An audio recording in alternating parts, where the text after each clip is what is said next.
بسم الله الرحمن الرحيم، والصلاة والسلام على أشرف المرسلين سيدنا محمد. أهلا وسهلا بكم النهاردة من مطبخ طماطم، وهنعمل حاجة جميلة جدا ولذيذة جدا وسهلة. هنعمل ايه؟ هنعمل بطاطا بالبشاميل والبارشميلو. طريقة سهلة جدا، يا رب تعجبكم، شوفوها معايا. بسم الله الرحمن الرحيم. معايا المقادير: 2 كيلو بطاطا، 3 كوبايات لبن، نص كوباية دقيق، معايا كوباية سكر، كوباية قشطة، كوباية مارشميلو، نص كوباية جوز هند، 3 معالق شوكولاتة شيبس. هنشوف نعمل ايه مع بعض. اول حاجة في حلة هنحط فيها البطاطا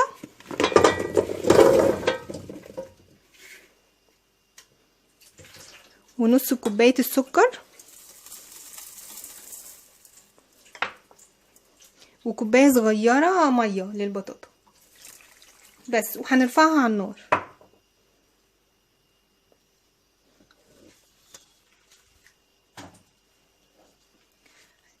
بس كده. لعمل بقى البشاميل او القشطه الوش، انا بعملها على الخلاط، ما بعملهاش على النار. هنضيف اللبن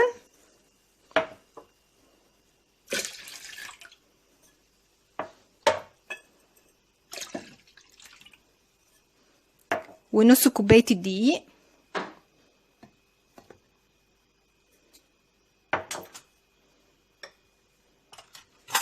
ونص القشطه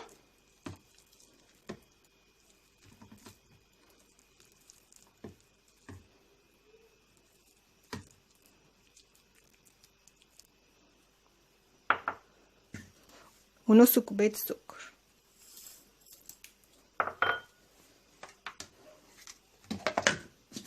هنخلطهم الاول في الخلاط وبعد كده نحطهم على النار كده. وده البشاميل اللي معانا. الطريقه دي سهله جدا للبشاميل، انا بعمله كده في الخلاط وبيديني طريقه هايله بس. وهنقلبها لحد بس ما يغلي ويستوي مع بعض وخلاص، مع التقليب وايدينا فيه على طول.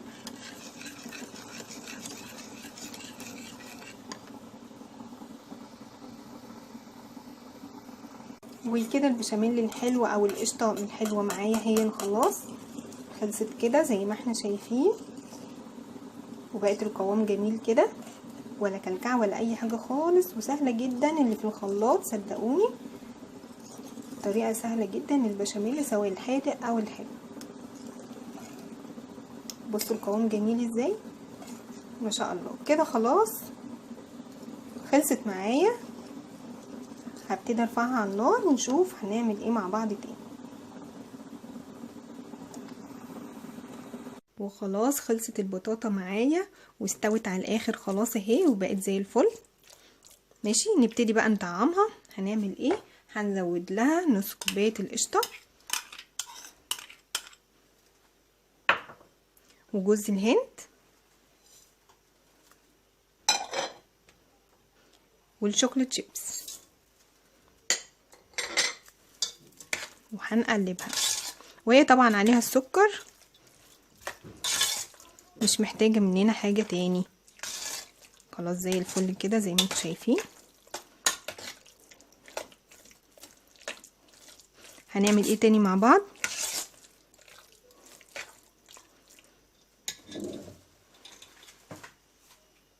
طبعا دي القشطة،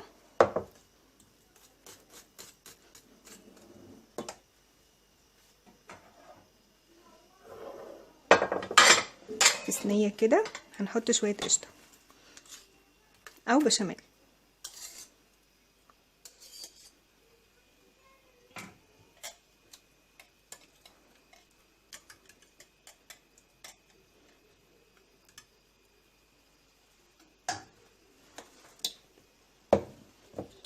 وهنحط البطاطا. بسم الله.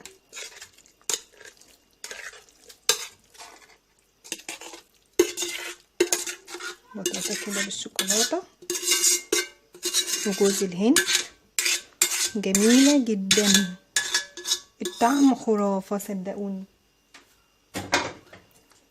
بسم الله. اظن هي تتاكل كده من غير اي حاجة.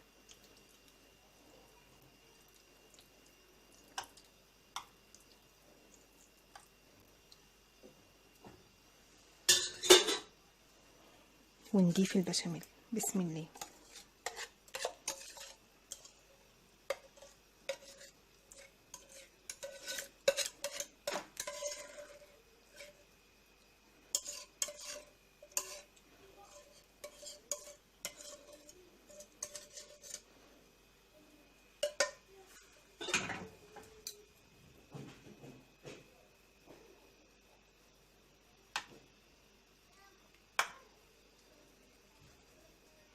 بس ونظبطها خالص كده ونفرد البشاميل على الوش كله. طبعا كلنا عارفين ان تظبيط الشغل اهم من الشغل نفسه. بالظبط كده زي الفل. وندلعها بقى بشويه مارشميلو. طبعا كلنا بنحبه، كبار قبل الصغيرين. بس كده وعلى الفرن على طول. وخلاص خلصنا وخلصت البطاطا بالبشاميل والمارشميلو زي ما انتم شايفين كده، وجميلة جدا وسهلة جدا، وعملنا حاجة لذيذة في وقت قليل. ويلا كده تشجعي وقومي واعملي حاجة لذيذة كده وسهلة لولادك، وشغلي الفرن كده ودفي البيت ودفي ولادك بحاجة لذيذة وجميلة زي ما انتم شايفين كده. وهبتدي ممكن ان انا ازود عليها كمان شوكولاتة. ده صوص الشوكولاتة اللي عملناه قبل كده مع بعض.